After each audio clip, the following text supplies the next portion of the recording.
हरे कृष्णा। तो देखिए, आज मैं आप सभी को बताऊंगी कि जो राधा अष्टमी इस बार हो रही है वो कब होगी, किस योग में होगी, क्योंकि इस बार राधा अष्टमी पर 3 शुभ योग हो रहे हैं। तो 3 शुभ योगों में मनेगी राधा अष्टमी। तो जाने उसकी शुभ डेट और शुभ योग के बारे में, और राधा अष्टमी से रिलेटेड कुछ जानकारी और राधा अष्टमी का महत्व की राधा अष्टमी क्यों मनाई जाती है, तो जानेंगे इस वीडियो में। भादो महीना बेहद खास होता है। इस महीने यशोदा नंदन कृष्ण का जन्म दिवस भी पड़ता है। तो आइए जानते हैं।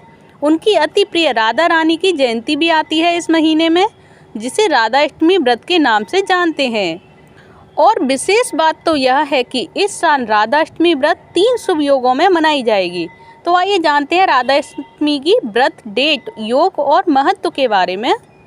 तो सबसे पहले जानेंगे कि कब है राधा अष्टमी। तो भाद्रपद शुक्ल पक्ष की अष्टमी राधा अष्टमी के नाम से जानी जाती है, और मान्यता है कि इस दिन वृंदावन क्षेत्र में राधा रानी का जन्म मध्याह्न के समय हुआ था। प्राय यह तिथि अगस्त सितंबर में पड़ती है। तो आइए जानेंगे उसकी डेट और योग के बारे में, और कौन कौन से योग और महत्व हो रहे हैं। तो भाद्रपद शुक्ल पक्ष अष्टमी तिथि प्रारंभ होगी मंगलवार 10 सितंबर 2024 को रात 11:11 पर, और भाद्रपद शुक्ल पक्ष अष्टमी तिथि का समापन होगा बुधवार 11 सितंबर 2024 को रात 11:46 पर। तो उदया तिथि के अनुसार राधा अष्टमी होगी बुधवार 11 सितंबर को 2024 को। ये तिथि और ये व्रत मनाया जाएगा राधा अष्टमी का। उदया तिथि के अनुसार 11 सितंबर को ही होगी राधा अष्टमी।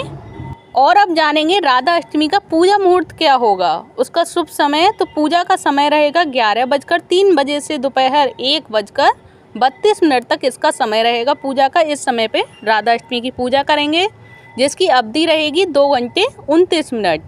अब जानेंगे राधा अष्टमी पर जो 3 शुभ योग हो रहे हैं वो कब हो रहे हैं, कौन से समय हो रहे हैं और कौन कौन से वो शुभ योग हैं।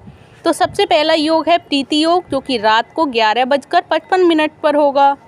और सेकंड है आयुष्मान योग बन रहे हैं राधा अष्टमी पर, जो कि रहेगा 12 सितंबर रात 10:41 बजे तक, यानी 10:41 तक ये आयुष्मान योग रहेगा।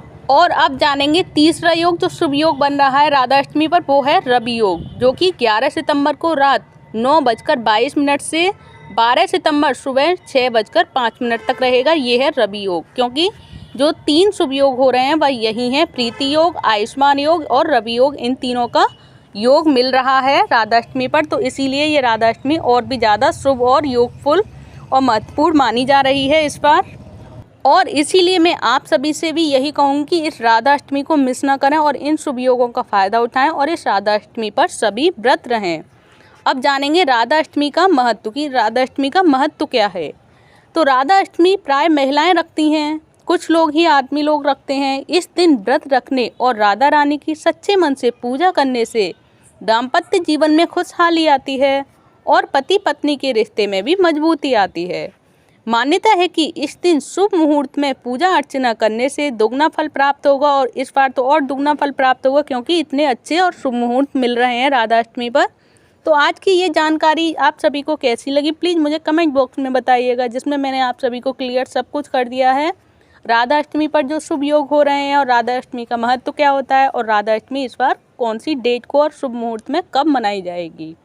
तो आप सभी को ये सारी जानकारी अगर अच्छी लगी हो तो प्लीज़ वीडियो को लाइक करें, चैनल को सब्सक्राइब करें। धन्यवाद। हरे कृष्ण, हरि बोल।